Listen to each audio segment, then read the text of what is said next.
He's been on the turns out that this last year, just so I was going to say, that becomes a great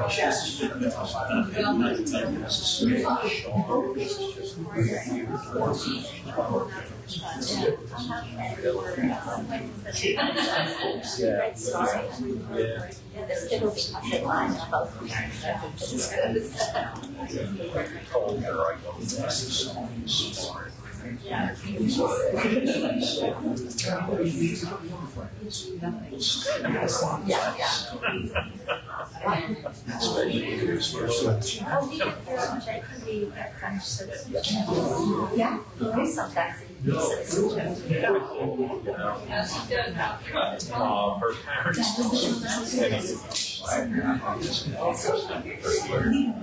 I don't. I studied staff, but now already studied France. Speaks of well. It sounds really good.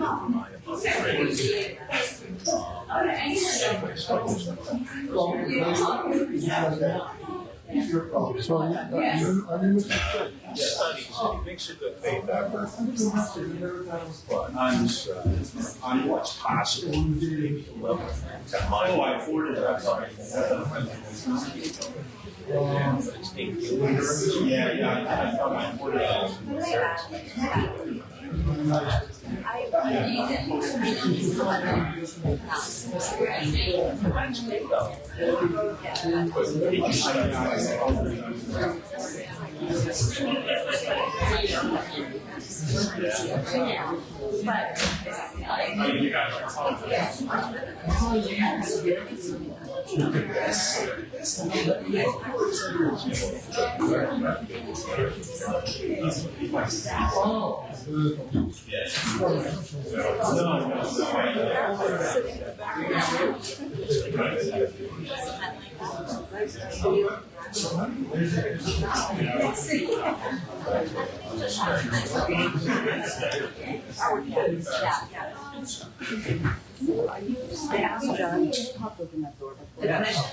When you get a chance. Okay.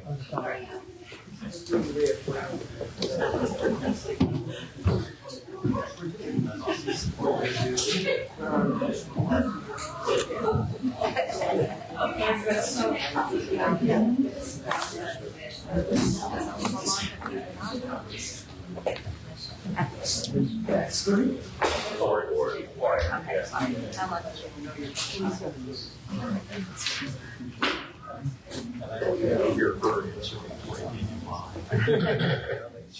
yes.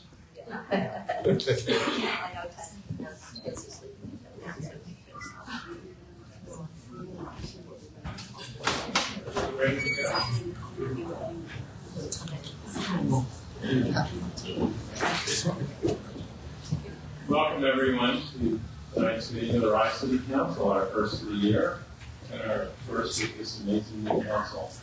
Let's all stand for the pledge of allegiance.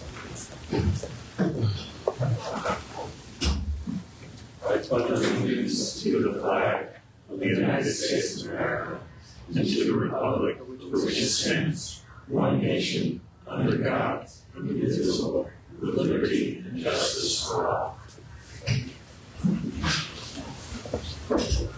Just a few remarks before we get into our agenda. I want to thank the city staff at the IPD and the library for all their terrific work on our inauguration on Sunday. This is our moving ceremony, and I exhibited during the ceremony. It was fun. And specifically, there were some people who did a tremendous amount of work Our city clerk, Heather Rottenberg, our assistant, our deputy city clerk, Kayla Garantano, our head of communications and television, Nicole Levetsky, our assistant, John Sullivan, Kristen Wilson, our city corporation counsel, Ryan Coyne, our DPW and city engineer, Drew Ferris, and the entire DPW team working at City Hall, Commissioner Michael Kobe, Chris Schumacher's here, thank you from the library, Chris, that was really lovely. And then, for the first time, Rye debuted its police department ceremonial unit, which was very cool. I didn't know anything about that. And we'll get there. So Sergeant Christine Incalcatera, Sergeant Christopher Sabuera, Detective Alexander Whalen, Officer Joe Enjo, Officer Paul Cullenton, and Officer William Draper. Sorry if I butchered anyone's names, but thank you all. That was really very special what you did. And for all of us, we really appreciate it. Thanks so much. And we have to do roll call. Thank you. No, we're not there yet. That's correct. Let me just highlight, to go with our new year and our new council with a new agenda format. It should be pretty self-explanatory and easy to follow, but if there's anything materially different, I'll explain it along the way. And we roll call. Councilman Cunningham. Here. Councilman Jensen. Here. Councilman Ward. Here. Councilman Gibson. Here. Councilman Kieser. Here. Mayor Nate. Sure. At our inauguration, I spoke about gratitude for people's service to the city of Rye. And so we're going to recognize a number of people this evening. Before I do that, I'll recognize a few great events that happened just at the start of the new year. Rye Troop 2 has 2 new Eagle Scouts. Mark Pellegrini and James Dima Catanison. And David Walker was there helping to produce those ceremonies, and we had a lot of fun giving them proclamations. Just 2 amazing young men, and we had to be reminded that Rye produces so many Eagle Scouts. They are the 100th and 101st Rye Eagle Scouts in Troop 2, which is incredible. Oddly, not that unusual in Rye, extremely unusual anywhere else in the world. And there are currently 18 Troop 2 Boy Scouts now eligible to earn Eagle Scout status. I've met with a bunch of them, and they are a very driven group working together, and they are looking for projects. So to folks who have ideas, feel free to reach out to Troop 2. If you don't know how to find them, reach out to me, I'll connect you. But there are a lot of young men who are going to achieve this, and we're going to have a banner in a couple of years of Eagle Scouts in Rye. And then I'll just mention that Rye Park hosted the Rye Tri Club's New Year's Polar Bear Plunge, which raised money for SoulCycle and Meals on Main Street. Thank you to Rye PD for supporting the event. They had divers in the water, a boat in the water, and a team on the beach. And fortunately for all of them, it was just practice, but it was great to see them there. 203 people apparently jumped in the water. I did not. Catherine was there with me. Next year. Nope, we're not doing that. And now let me do some proclamations to some people who have completed some service in Rye. I'll talk about that.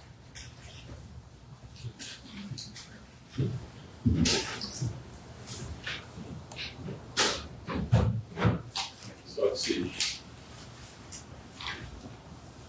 Our first person is Ted Stein here. Yes, he is. Awesome. Ted, come on up. We're going to embarrass you a little bit. Easily done. Ted Stein has served on the Board of Ethics since 2020. So The Board of Ethics, as everyone in line knows, provides critical guidance to the city's elected officials, volunteers, and staff. It is a pillar of support for the integrity of our local government and essential to promoting public confidence in the government services in the best interest of the people. Ted, I want to thank you for your unwavering support and work since you began serving in 2020. You came with national expertise, and you have been a phenomenal asset to the city of Rye. I know you're going to get to go do some travel. I'm sorry you're off to the four corners of the earth, although you still have one foot in Rye. But I want to thank you for your service. You've just been absolutely tremendous. We have a confirmation for you. This is it. Oh, great. Which says a lot more than I just said, but thank you very, very much.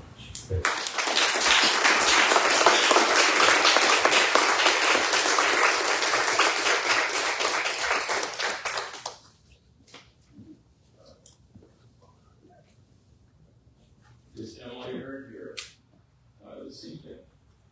All right, she was hoping to come, but she also had a potential conflict. So if she shows up later, we'll take care of Emily Hurd then. Let me move on to Nancy Everett. Are you here? Yes. Oh, wonderful. Thanks. I can't see very well. My rough glasses. Nancy has been serving on the Landmarks Advisory Commission, and the commission aids the city in the designation and preservation of historic districts and protected sites and structures in the city of Rye. It's a responsibility vital to safeguarding the city's architectural, cultural, and historic heritage. Nancy served on the commission since 2010, 15 years of service. Your work captures the value we place on history and aesthetics in Rye. We're grateful for that.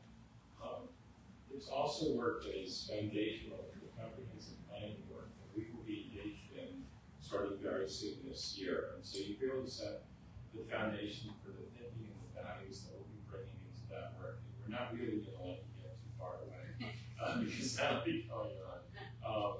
But I want to thank you for your tremendous service, and we have a proclamation for you as well.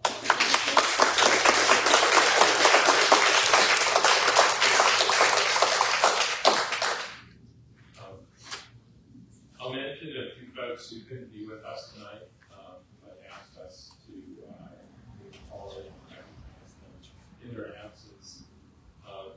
Emily Mescat served on the Board of Architectural Review.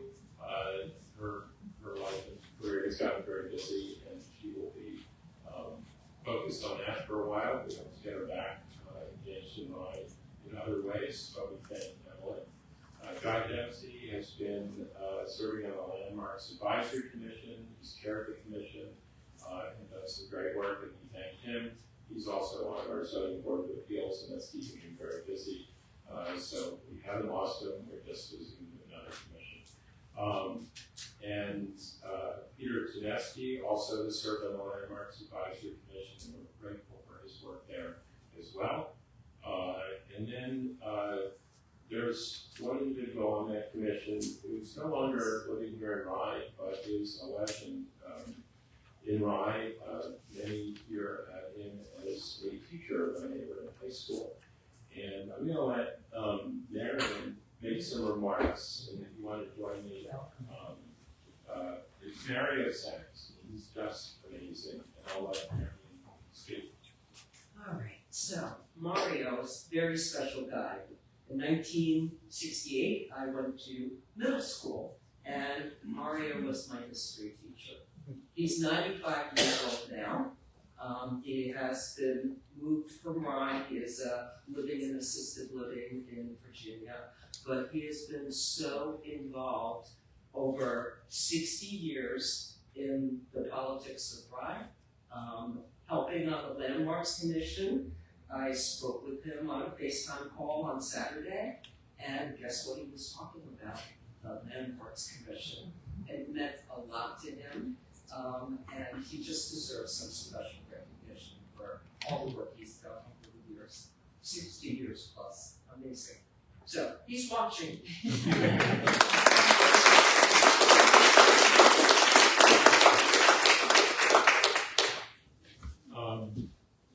So it looks like Emily Hurt's not going to make it. I'm going to thank her now, and if she'd like to come back to that time, we'll do a little more then. But Emily Hurt has served on the Rhinetown Park Commission, and her term is up. She served since 2018, and we're very grateful for her service. She's been a great advocate for Rye Parks.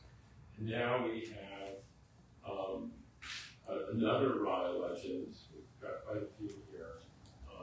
We are a city where everybody is extraordinary. And here's one of the more extraordinary people, Catherine Parker, who has served for 10 years. Come on up, Catherine. Catherine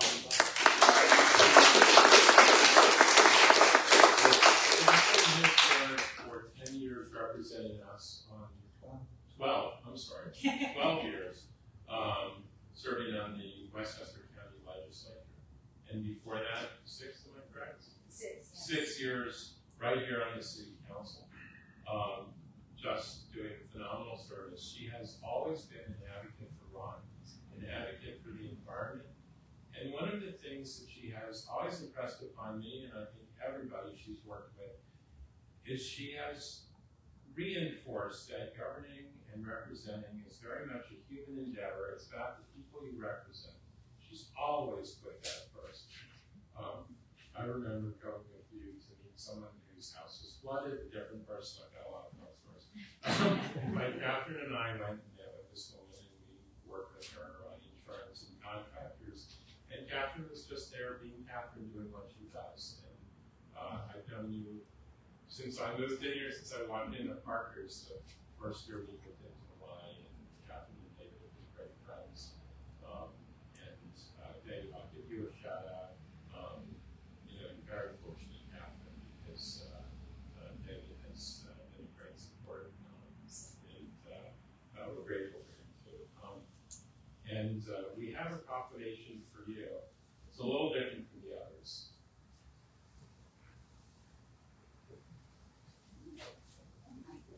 It is a dictator. We couldn't fit it all on one page. Doug and I spent quite a bit of time editing, and finally we said, never mind. There are a set of hinges, we'll get them to you. David and I will install them. We were going to come with a power drill and do it right here, but I figured people would need to see us working with power tools on the desk. But it is a 2-part proclamation, and we thank you so much for all you've done for Rye. We know you're not done serving the public, but I know you'll do it in other ways, and we thank you. You've just been so great to me also. Thank you.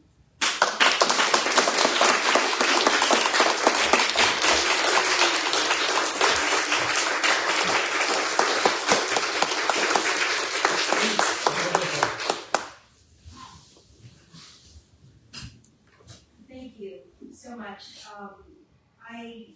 I'm so touched by this, and it, as you can probably tell, it's a little emotional. It has been the honor of my life to serve this community in every capacity.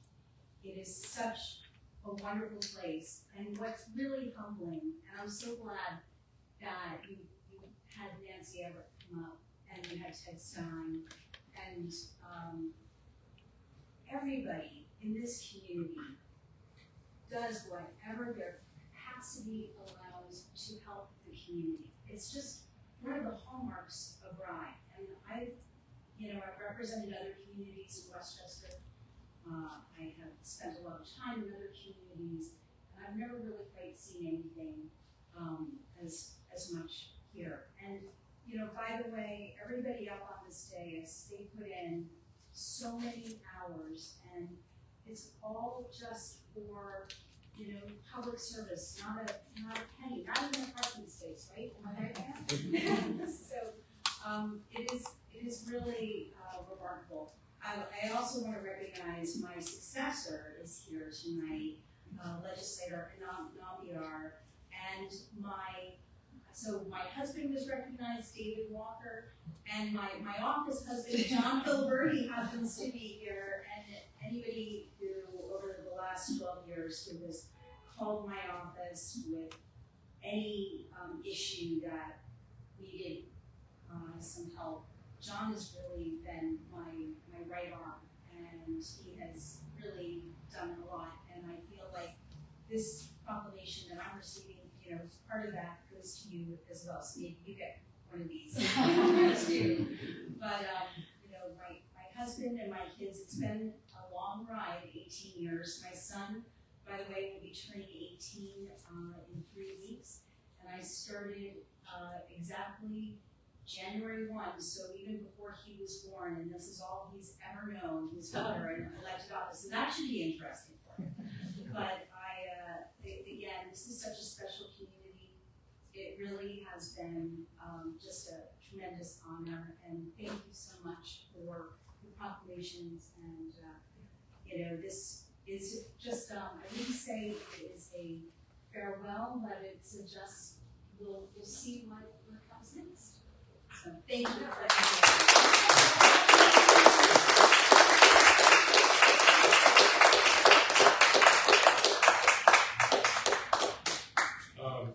We have a special resolution declaring January 8th, 2026, tomorrow, Catherine Parker Day in Ron. Can I get a motion? Yes, I'd like to make that motion that January 8th is Catherine Parker Day in Rye. And a second? Second. All right, all in favor? Aye. Aye. Oh my goodness. And Mr. Ryan, so moved. If you come down here tomorrow, we have a smaller Jumbotron in one of the White Plains, and it's going to be out in front, and it is going to say Catherine Parker Day on it.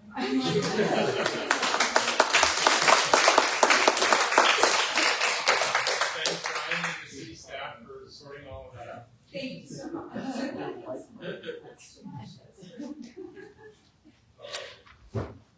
All right, we have the report of the city manager.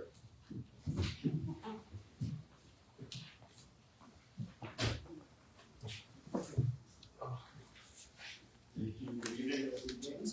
Okay. So, to start, I shared this news when I was speaker the last week of the year with previous council about public awareness and our members' awareness. I want to formally note that Commissioner Kobe received official notification that the Joint Rye Fire and Police Swiftwater team is now a fully accredited Type 2 Swiftwater Flood Search and Rescue team with New York State. This accreditation is valid for a 3-year period. This was a time-intensive and demanding process that required significant effort by members of both departments. And I want to commend the entire team for a job exceptionally well done. And with this accreditation, Rye is now one of only 7 accredited teams in the entire state. So this is a big deal. Did you say 1 of 6? 1 of 7. And it really is a testament to the leadership of the departments. And that's a good segue to this next item, because earlier today, Commissioner Kobe was sworn in as president of the Westchester County Chiefs of Police Association. This association represents every municipal police department of Westchester County, as well as federal law enforcement agencies operating in the county, including the FBI and Secret Service. This is a significant professional honor and speaks to the caliber of leadership we have with Commissioner Kobe, but really of all of our departments. So I want to congratulate the Commissioner. A formal event to celebrate this appointment is being planned for March, and I'll share that information with you when I have it. So some operations updates. Sewer cleaning work is currently underway. As a reminder, this is ongoing maintenance that the city undertakes on a recurring basis to maintain system integrity. Crews are presently working in Greenhaven and Preserve Meadows along Osborne Road. This work is generally unobtrusive, but to accept residents notice activity, we want them to understand what they are seeing and why it is occurring. So moving on, City Hall HVAC project, we have some updates. The kickoff meeting took place in December. Pre-mobilization work is already underway now. That's ordering materials, etc., that we need for installation. And the 3 contractors across the 3 different contracts coordinating the final project schedule, and they'll be submitting that to us shortly. So that project continues to move. Finally, Rye Recreation, in partnership with Portchester, Rye, and Rye Brook EMS, will be hosting a Heart Saver First Aid, CPR, and AED training courses in January and February. There's 2 sessions that are available, one January 12th and 13th, and then the second on February 28th. There is a fee per session, but this type of training is a critical component of community preparedness. And I know we often think of preparedness centered around flood and storm resiliency, but preparedness really means a lot of different things, and this is one of them. It's extremely important. So I would encourage anyone that's watching this that's available to consider signing up, and you can do that on the city website. Brian, can coaches get the sign up, please? Yeah, typically they get trained. Our EMS group, they do direct training with user groups and coaches. And office hours, or holiday hours, rather, as a reminder, offices and DPW will be closed on January 19th for Martin Luther King Jr. Day. Please check the Rye Sanitation and Recycling app to see if your pickup day is affected. Essential emergency services will remain open. That is all I have. Thank you, Brian. You said the word office hours, and that reminded me, the city council will be having office hours again. They'll be posted on the website, they'll be at different times, and you'll be able to sign up.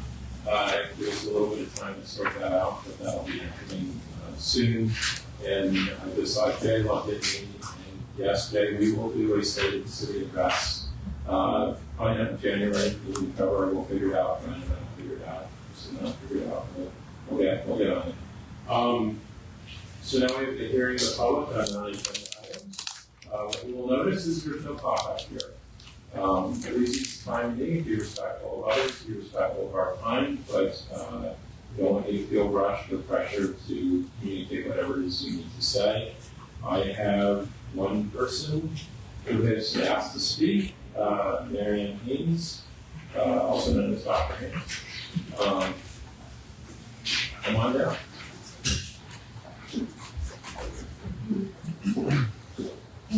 Mary Ann Haynes, members of the Rye City Council. My name is Mary Ann Haynes. I live at 2 Coolidge Avenue, and I'm here to represent a large group of concerned residents of Rye.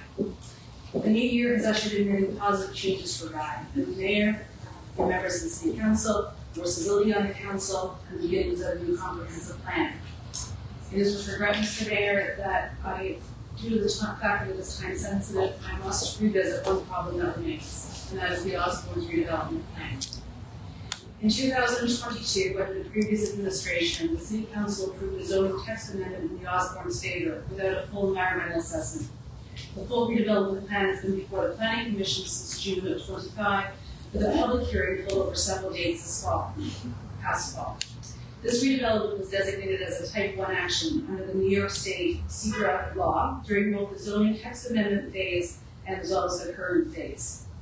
This designation carries with it the presumption that there is the potential for significant environmental impact, and therefore will likely require an environmental impact statement, an EIS, due to the size and or the scope of the project.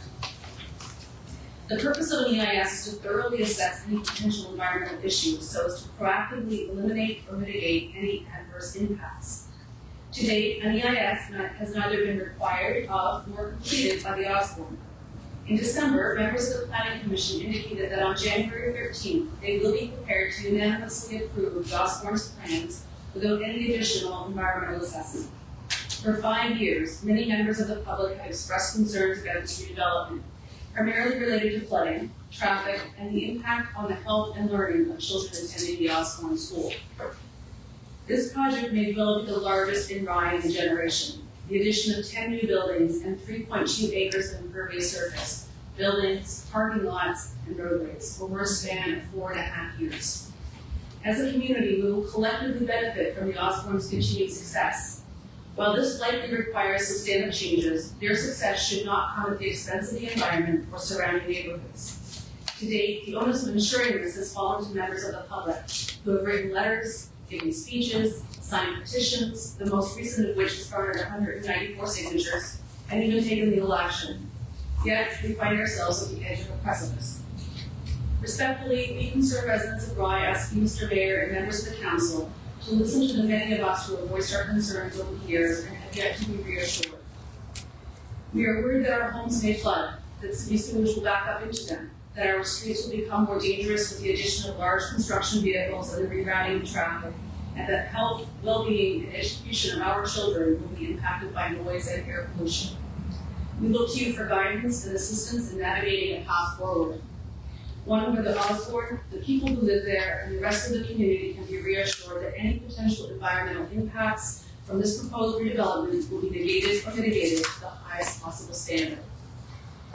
As we have stated repeatedly, we stand ready and willing to work with the city and the Osborne to that end. Thank you. Thank you for that.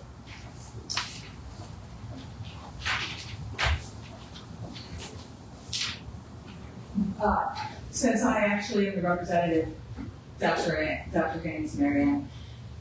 Marianne has been critical to our conversation. She shows up at every meeting. She speaks articulately, raises questions. She adds value to the conversation, and I will say I have a lot of confidence in the Planning Commission at this moment. But I can't thank you enough, Marianne, for being there, asking those questions and continuing the conversation. And I really do trust the process at this point. Happy to talk offline about this, happy to answer any of those questions offline, but I really wanted to make that clear. You are very much appreciated in that, and at the same time, I can tell you how much confidence I have in the Planning Commission. Thanks, Jamie. All right, so you're gonna take the lead on the consent agenda. I'll just explain what a consent agenda is. We had it before, but we've moved it up in the meeting. It's where action items appear that the council is all in agreement on, or we believe that council's in agreement on. Any member of the council can ask for any item to be removed for the purpose of abstaining, voting against it, or seeking further discussion. We don't have a lot of items on there this week, but does anyone have anything they want to move from the consent agenda? Could you just, what is required for the designation of the journalists, official newspaper for Rye? Sure, let's remove that item from the consent agenda, and nobody want to manage AUD now? You don't have to read them all. You don't need it. Right. So first, we do the approval of the minutes packet. Nope, we'll do them all together. Oh, yeah. All together, so we're just removing item C, which we'll discuss. That's right, just need a motion for all. Items A and B. Nope, it's A and B. We're moving C. I'll make a motion for the consent agenda.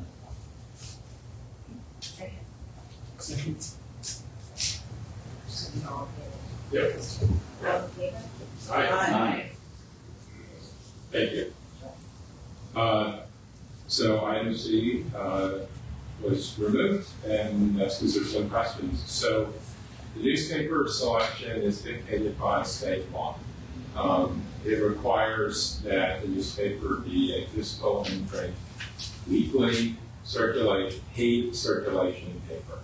We have two great papers here in Rye, or digital news services here in Rye, and a newspaper, the Rye Record and MyRye.com, providing a tremendous amount of information and guidance to the city. And unfortunately, the way state law is written, it's a very old law, neither qualify. If it were up to me, that's where we would be, those papers would be designating, and they would of course benefit from the fact that the city's required to put notices in these papers and that pays these papers for those notices, which of course funds local journalism. I'd love it if we were funding our own journalism and not something else, although the issues with the journal news, but it's a broader community that our two news services cover. So that's the reason why we have to designate the journalists and the only ones that qualify from their own. So with that, would somebody like to designate the journal news as the official newspaper?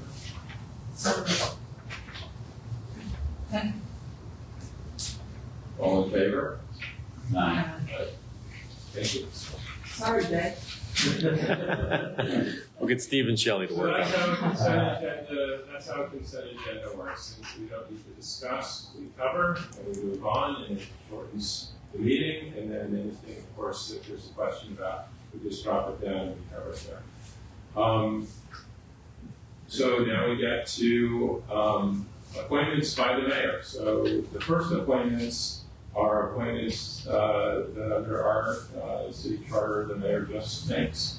So I have 3 different appointments across 4 people to make. The first is I'm appointing James Ward to serve as our deputy mayor. James has been a tremendous thought partner and visionary for Rye. His work before he got on the council and on the council has been just phenomenal. He values sustainability, but he brings a fiscal pragmatism to it. And I think that's the kind of thought partner that's going to be very helpful as we head into comprehensive planning and the road ahead. And so I'm very excited to have James serve as deputy mayor for the city of Rome. The second appointment is to represent the city and serve on the Rye Town Park Commission as a park commissioner. And I'm asking that Keith Cunningham accept that appointment as Rye Town Park Commissioner. Keith and I have been aligned on how we value the park and our vision for the park since the day we met. We talked about it tremendously across the last 2 years, and I think that together we will bring the right kind of balance to representing Rye on the Rye Park Commission, and I'm really looking forward to it. The next one is appointments to the Audit Committee, or as I used to call it, the Fund Committee. We'll be having Mary Anderson, who brings a tremendous amount of experience dealing with audit committees through her professional career for many years. And we'll have Amy Kasich serving on the Audit Committee, and I'll be serving on the Audit Committee because we're required under a 1977 resolution to have 3 council members serve on the Audit Committee. And we're very lucky for the skill set that we have up here to do that. And then we get to appointments by the mayor with council approval.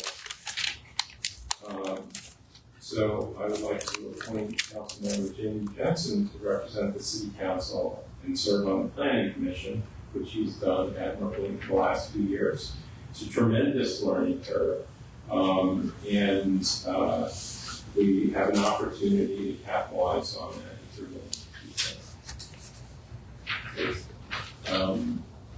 Do I need a motion or just a nod? The nod is fine. Okay, can I get a bunch of nods? Thank you. The next one is the city of Rye is represented on the committee for the Portchester Rye Brook EMS.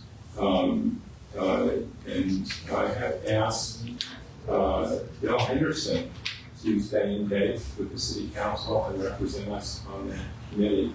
And so the way it works is we nominate him, and then they accept the nomination. I spoke with Penny Martin. Yes. And they are very anxious for Bill to join them. He has been representing us in some capacity during the 4 years that he was on council. So I'm very confident that our nomination will be very well received. So again, can I just get some nods? Everybody good with that? Great. So thank you, Bill, for that. Maybe not here, but I'm grateful for you to continue on that service. And now we get to the biggie of the evening. The appointment of the Rye City Manager, the Rye City Manager.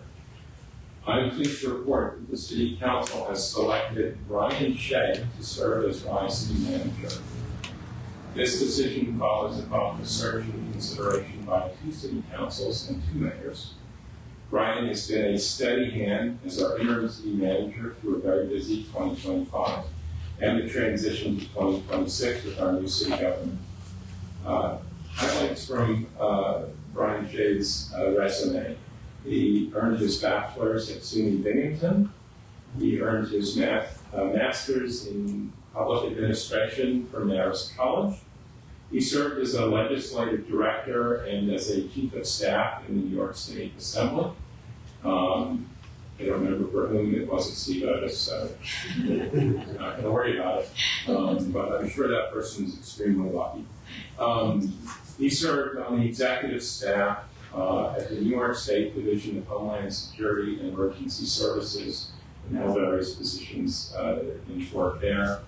And he served as chief of staff and then chief of operations for the city of Albany, where he saw it all. And then we got very lucky in 2022 and recruited Brian to serve as our assistant city manager.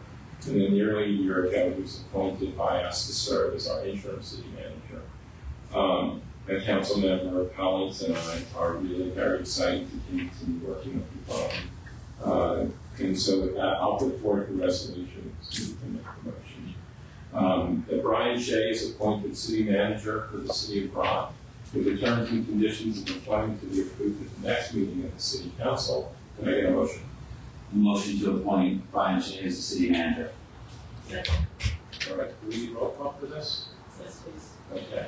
We're going to do roll call a little differently because we've got new members on the council. We want to give them a chance to see how things work before they get hit by the fire hose of things coming up.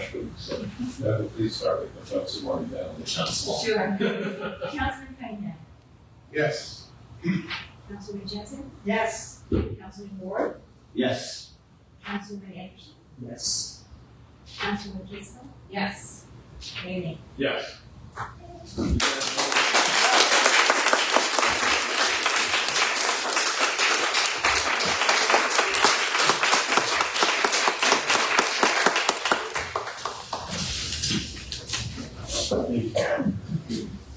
Thank you. Now we have appointments to boards and commissions. So we have some reappointments, and then we have some new appointments. I'm very grateful that Louis Solano was agreed to be reappointed to the Board of Architectural Review. That board is very excited to have him back, and I'm glad he's going to continue to do that. On the Planning Commission, we have Stephen Seacon and Rick Shaw, both reappointments. We're grateful for them. There's a little bit of arm twisting, but they've agreed to do it, and they're very enthusiastic. Thank you, Nick Everett, for helping close those deals, and Jenny Jensen also for helping close those deals. Now we have a new appointment to the Conservation Commission and Advisory Council. Sue Druin. So wait, sorry. Do I need nods for these? You can do all the And then just do the nods at the end? All right, let's do that. Sue Druin is a landscape designer, Cornell University volunteer master gardener, and certified by Rutgers University in wetlands delineation. And I'm sure that CCAC understands the significance of that certification. I went to my first CCAC meeting last night and got a sense of it, and I'm very grateful that Sue's going to be on there. So Sue Druin will be on the CCAC. And then we have the Landmarks Advisory Commission. I've asked Allison Rallier to chair it. And Allison brings 5 years experience as the Director of Education and Programming for the Ryan Historical Society. She was a social studies teacher in Ireland. And she has a master's in education, and her thesis for her master's was on Central Park, past and present, history and art. And I can't think of a better person. I've gotten to work with you, Allison, and I just know you're going to bring great things. Now we move on to the Board of Ethics. We're going to reappoint Beth Ribbon Matthews. She was here earlier, and she was here to honor Ted.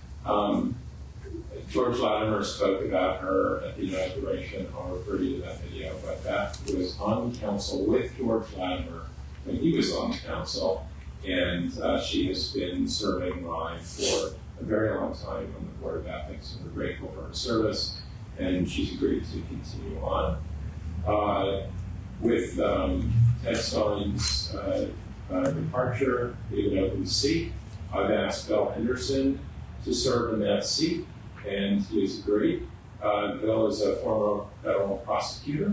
He's been my colleague for 4 years, and he was my opponent in the 2025 election. He's a man of great integrity who I've spoken very highly of, in which the local Republican Party has videoed and shared widely on social media, and I commend you all to watch it. I stand by every word. I trust Bill will continue to give the kind of thoughtful guidance that we've been able to rely upon from our Board of Ethics for many years. He also continues the tradition of having former council members serve on the Board of Ethics. It's very important. Ethics happen in context. It's all situational, and it's critical to have people included on the Board of Ethics who've actually been in the roles that the guidance is being provided for.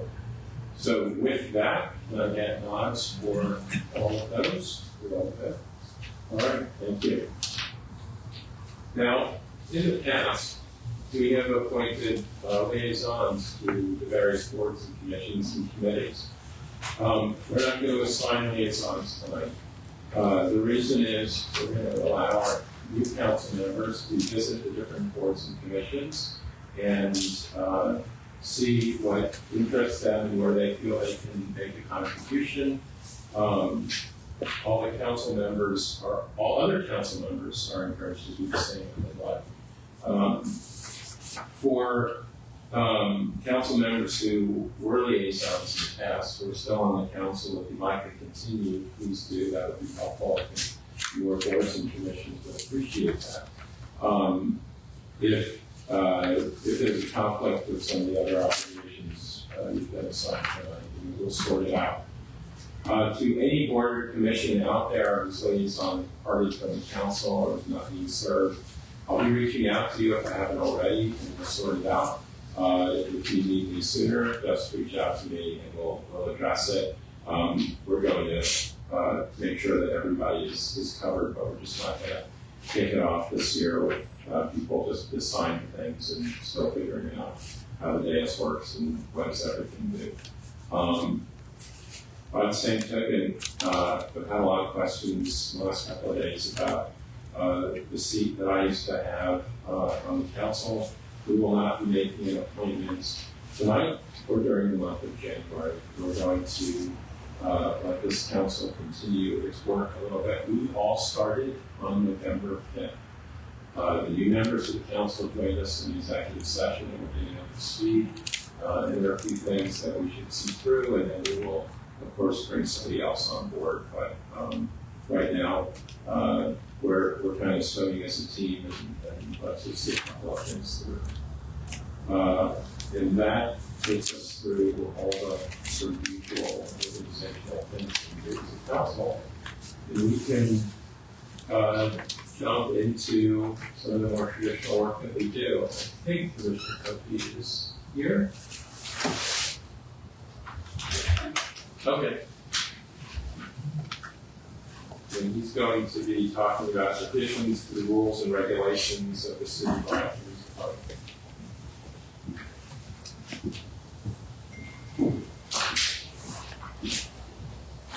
Welcome, Commissioner Copey. Good evening, Mayor, members of the council. Happy New Year. Happy New Year. I have one request before we get into it. Please. If you don't mind, there's one item that I had some public questions from, the policy 413 immigration violations. If you don't mind, could we just table that one and we'll cover it? We can cover it next time unless it's urgent. No, sir, not urgent. Okay, great. Let's do that. I didn't even understand the questions I was being asked, therefore I couldn't answer them. So let's just, you and I can talk and we'll get that sorted out. Yes, sir, at your convenience. Thank you so much.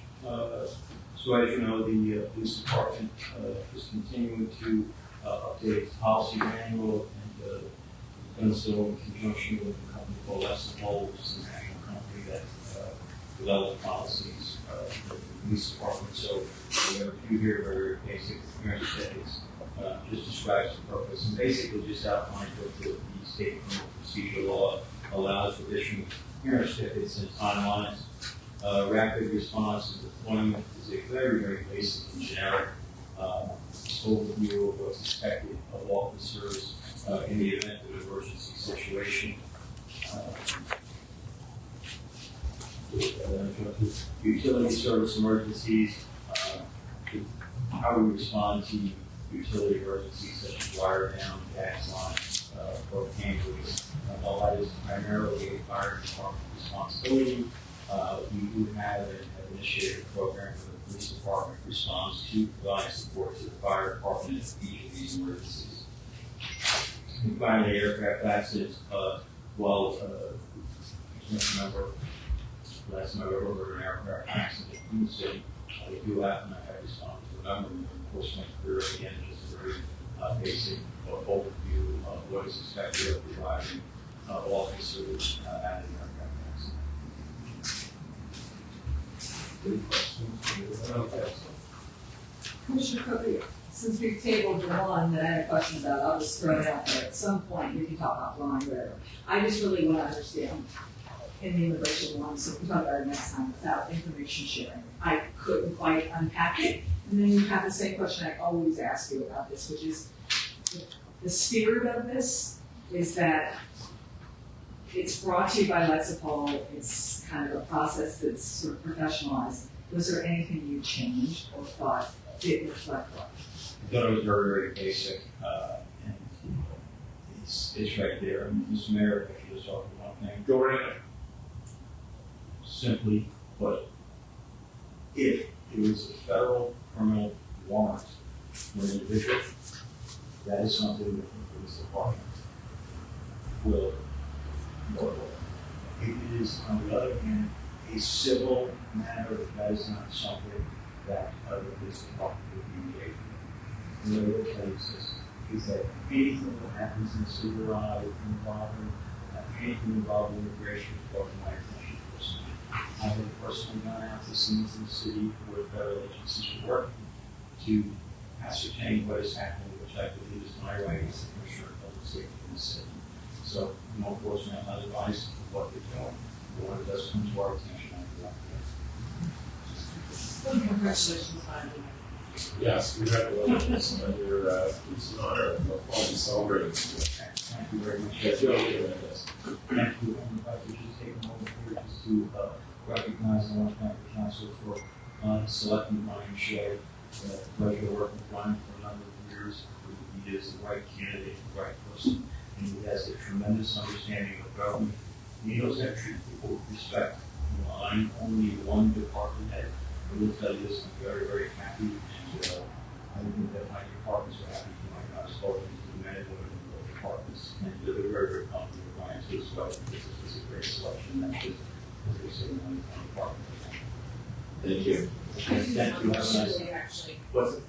just given what happened today in Minneapolis, where we have the intersect of police cautioning with federal enforcement of immigration, are we covered here for something like that to ever happen, or is there anything that you feel, as you reflect on the next week of this immigration changes, that add some other perspective? I would just ask you to keep that in mind with what has happened today. I will. I'll do it. I'm constantly evaluating not just that policy and procedure, but all our policies and procedures. Some of these things are outside of our control. I'm not able to dictate to federal authorities what they can and cannot do in the city over there. But everybody here is responsible to steer and obey your state laws too. And that's when you can't step in. So this may or may not be a violation. But like I said, there's no individual officer or supervisor who's handling any of these matters that brought right to my attention as soon as it comes as super regular. Great. Okay. Thank you so much. Have a nice time.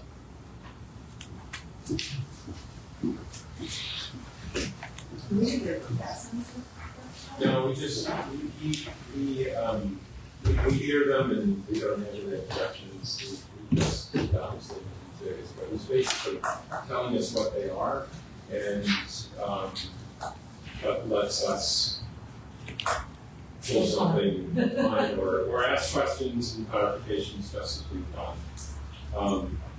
So we have now a, You want to say something?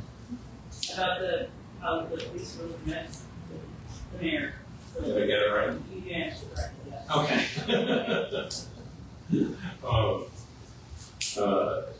We're now going to have a presentation and discussion on a proposed change to the city's leaf blower law, and I'm going to turn that over to Brian to lead that. So Chris and I are going to take a few minutes, she's going to take the lead. But basically we're kind of asking you, answering 4 questions in this presentation and discussion. What does the current law provide for? What are the issues and problems with the current law as we experience them? And with those problems in mind, what are we trying to solve for, and what could a new updated leaf blower law do, essentially?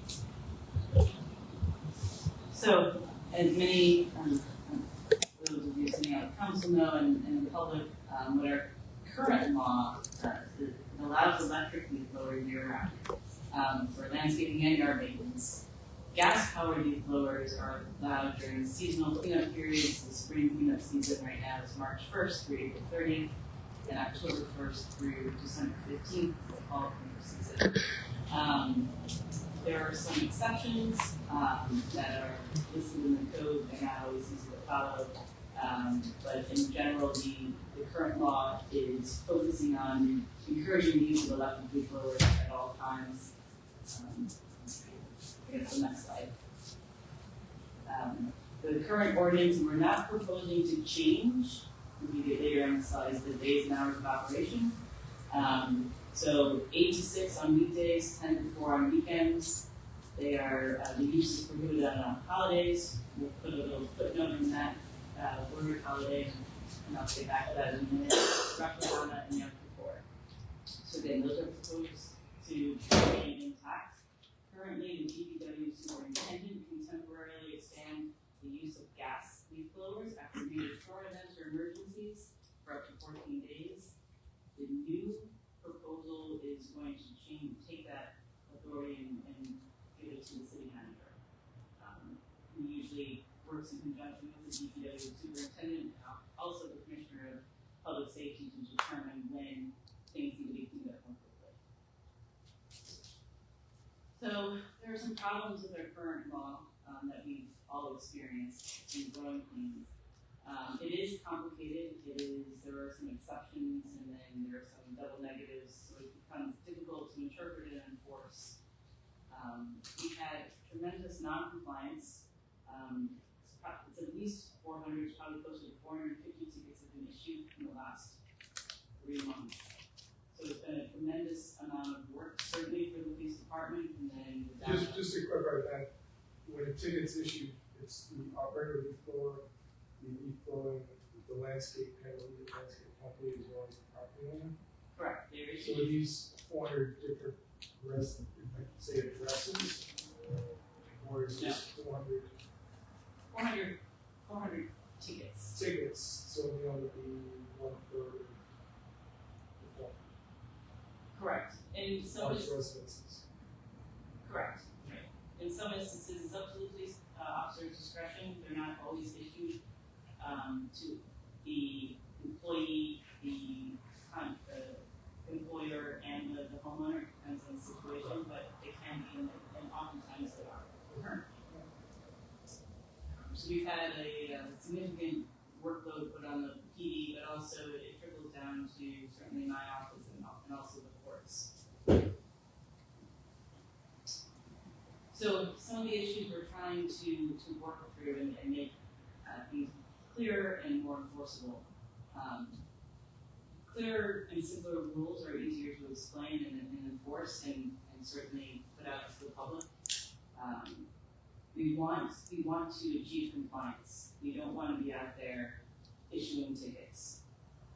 We want to also, we are seeing more and more repeat offenders. So the penalties are not working as much of a deterrent as we had wanted originally. So we are taking a very close look at that. The other issue is that we wanted to streamline the enforcement and adjudication. Right now, everyone has to come to court, and that is not always easy for those that work not locally or that have other child care responsibilities. So we took a close look at how we can make it, we certainly allow for, or make sure that there's deterrence in the penalty provision, but also see if there's another way to process these violations.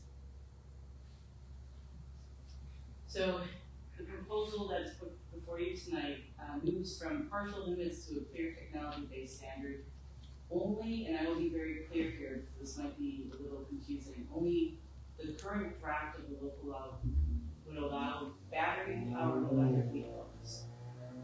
Those would be permitted year-round. So everyone and anyone can use a battery-powered electric vehicle. Gas and ported electric leaf blowers would be prohibited, subject to some exemptions.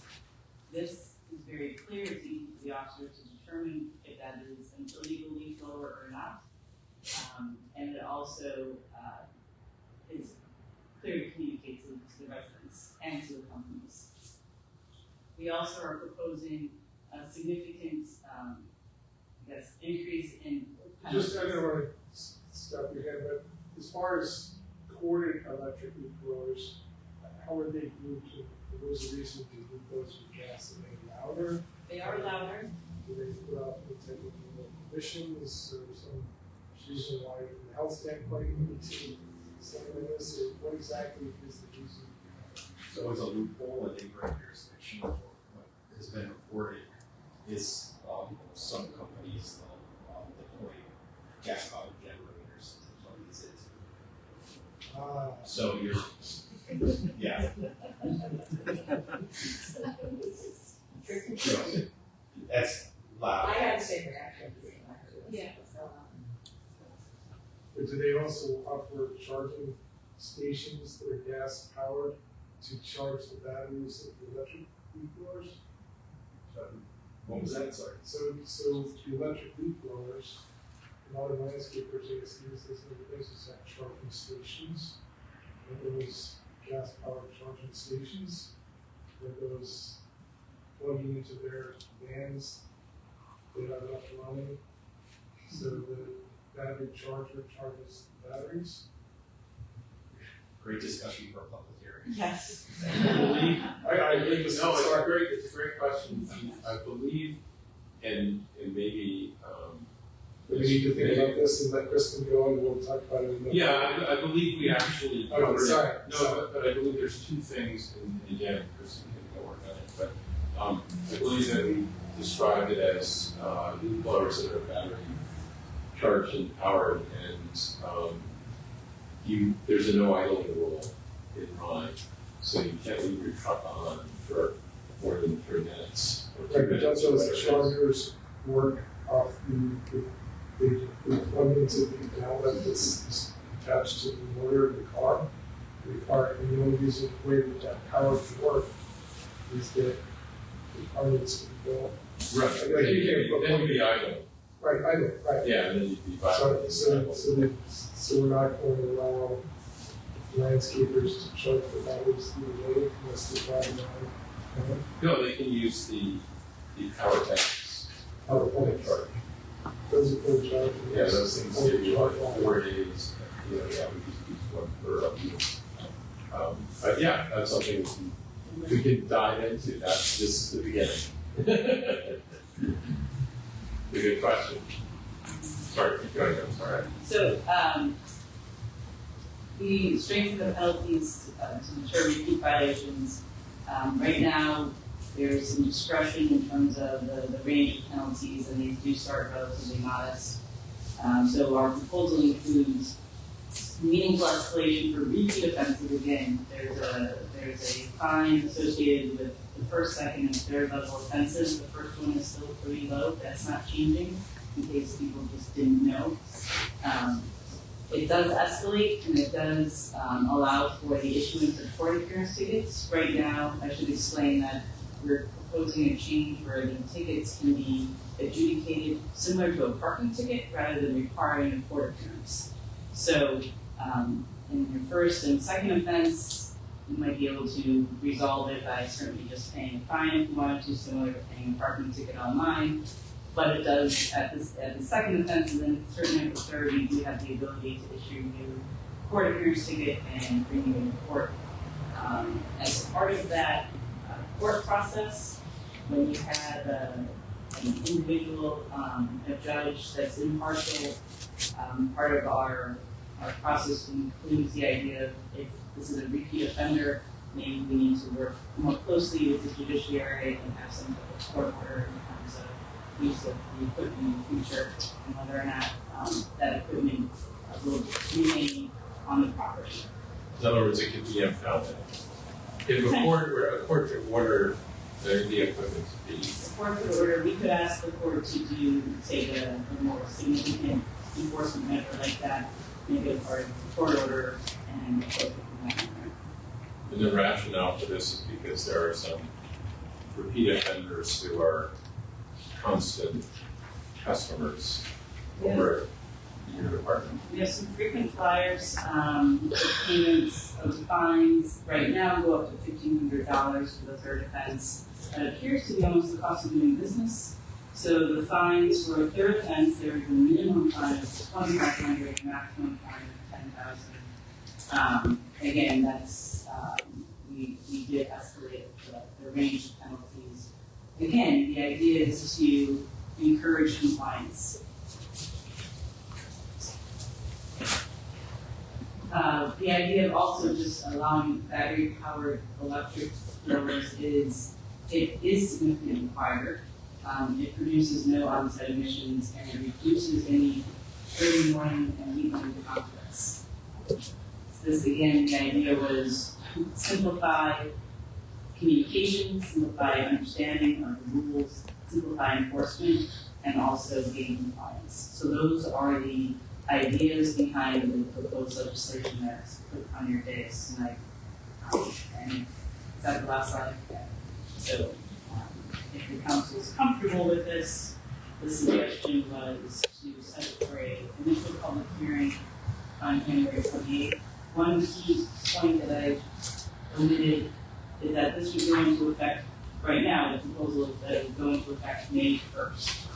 So the spring cleanup season would be as is right now in terms of use of gas powered blowers. So effectively, if this ban were to go into effect May 1st, everyone would get the next season as it currently is. And then under the current law, they can't do anything until October 1st anyway. So we would have 6 months of communicating this law to operators and homeowners because it really would be impacted by it, unless they're violators, until October 1st of 2026 would be the soonest somebody would say, no, I can't bring out my gas power, I have to use electric. And so the trade-off is we're not going to haul people down to court, and you get to use battery-powered electric blowers all year long. No one's telling you how to take care of your yard or what your yard should look like. You can keep it perfectly blown all the time or not. That's the homeowner's decision. But the noise goes away. That's basically the noise is right. We're about to make a resolution for a public hearing, and I may in the next week, because you know this, I've been reaching out to municipalities across the area to hear about their experiences with enforcement. And what works, what doesn't work. And so those kind of details, we may want to keep discussing as a council, and we can do that next week, even if we open a public hearing, if we plan to open a public hearing next week, right? Yes, so at the start of the public hearing, the law that's put before you is a living, breathing document, if you will, that certainly the council can amend as part of the public hearing process. There are a couple different roads you can go down, but absolutely, if there are tweaks, which I'm sure there will be, or a different approach, different definitions, absolutely, that's part of the conversation. So what we're doing tonight, if we do it, we're just starting the conversation, and this becomes the starting point. So the questions that Keith raised are all on the table, and we would be able to raise them and look into them and introduce answers and thoughts and concepts during the public hearing, and then make adjustments to the proposed legislation, and it can go in any number of directions, minor tweaks, complete briefings. I personally have not, and it could be abandoned, and we don't do that. But it's just the way to get, this is how we get a conversation started around a piece of legislation, is we all have something to work off of. It captures the points that Brian and Kristen set forth for us. So, does somebody want to make a motion to set a public hearing? I'll make a motion to set a public hearing on legal laws. Second. All right, this is a roll call. All in favor? Aye.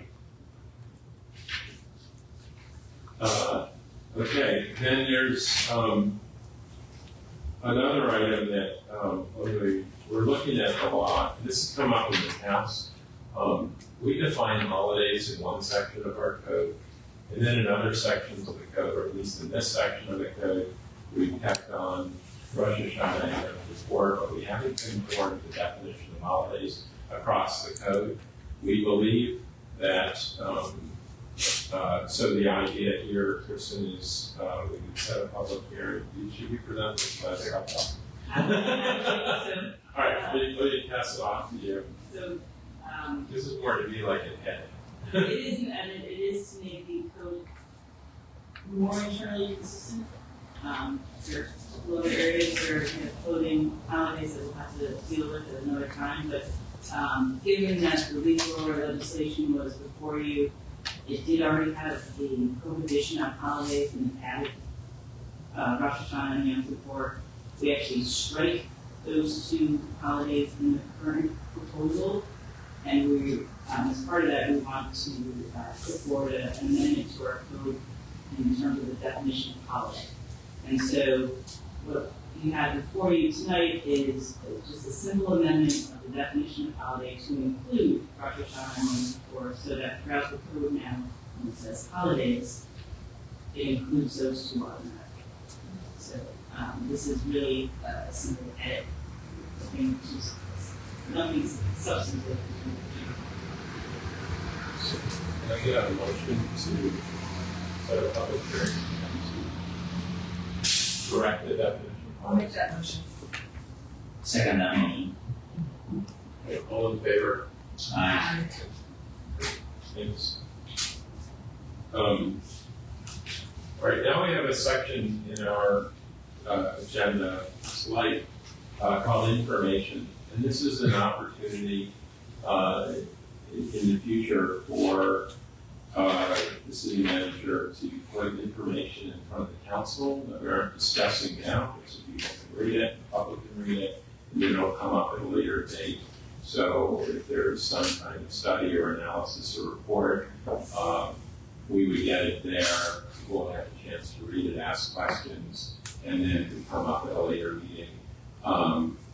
We could, in the future, put the police policies in there as an information item, give everyone a chance to read, and discuss and ask questions, and then at this following meeting, Commissioner Kobe can come, there can be a discussion and a nod, or that's just an example. If you don't feel that that's a good use of information or if the timing doesn't work, but it's just a way to give the public and everyone on the council a chance to have a little more time with things.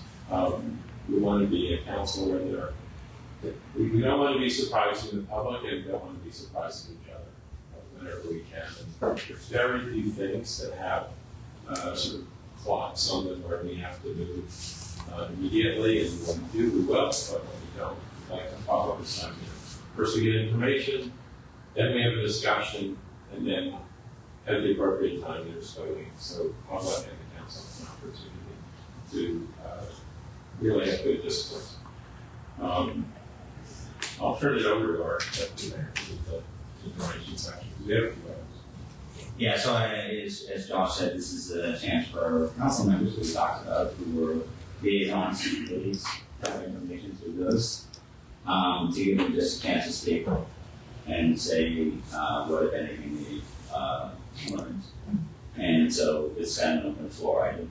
So any council member that has something they want to bring forth that hasn't been discussed on the agenda that's related to the liaisons, realizing there's a couple new members and we're just sussing out who is going to liaison with what committee.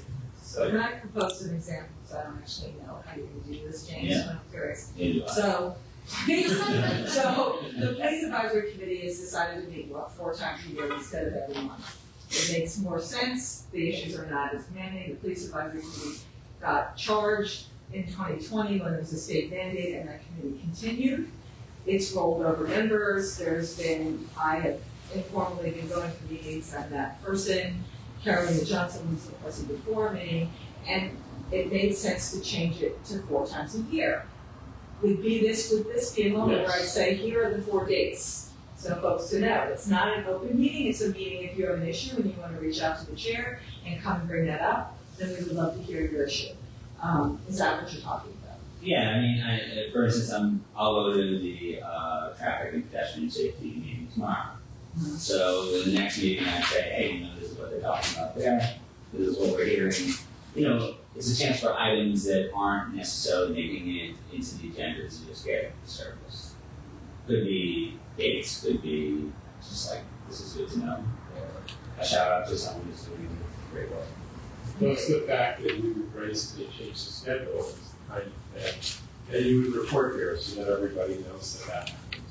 Because you have that information, the chance to share with us openly to the public. Does anyone have anything else looking at you, Pete? You've been at this for 4 days now. So everybody just chill, we're gonna be here for another hour. I went to the CCAC meeting last night. What stands for? The Conservation. Conservation. Well, there. Yeah, Conservation Council Advisory Committee. Did I get it right? He's teasing me because I've been kept out of that for 4 years. But I went to their meeting last night, and it was just an opportunity to see what they're doing. And then I went to the RISE Senior Advisory Committee meeting yesterday morning, and they'll have some announcements coming out later in the month. But they're doing some really good work.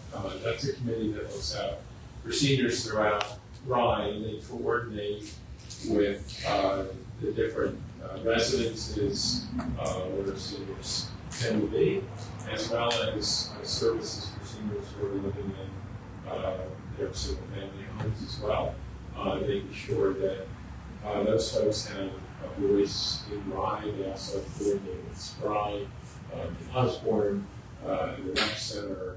It was really Nancy Hillman as the chair or the co-chair. You do a terrific job. So it was just my introduction to that. I can't remember, but possibly this was something that Eric Cohen started, if I recall correctly, or he's a big advocate of it. He's participating in the meetings. It's good to have him there, but he might have started up there. I don't. Okay. In any event, so they are they do work, and it's an opportunity for me to, if there's something else or stuff, and the ASOS. Then we have old business, new business, which is kind of a variation on this, except it's completely on this one. And the Wild West, anything anybody wants to talk about. All right. Can I get a motion to adjourn into executive session 2? Make that motion. All in favor? Aye. So the council will be adjourning into executive session 2. We will not be returning for a public session. We'll just adjourn. Thank you very much for attending tonight. Roxbury meeting.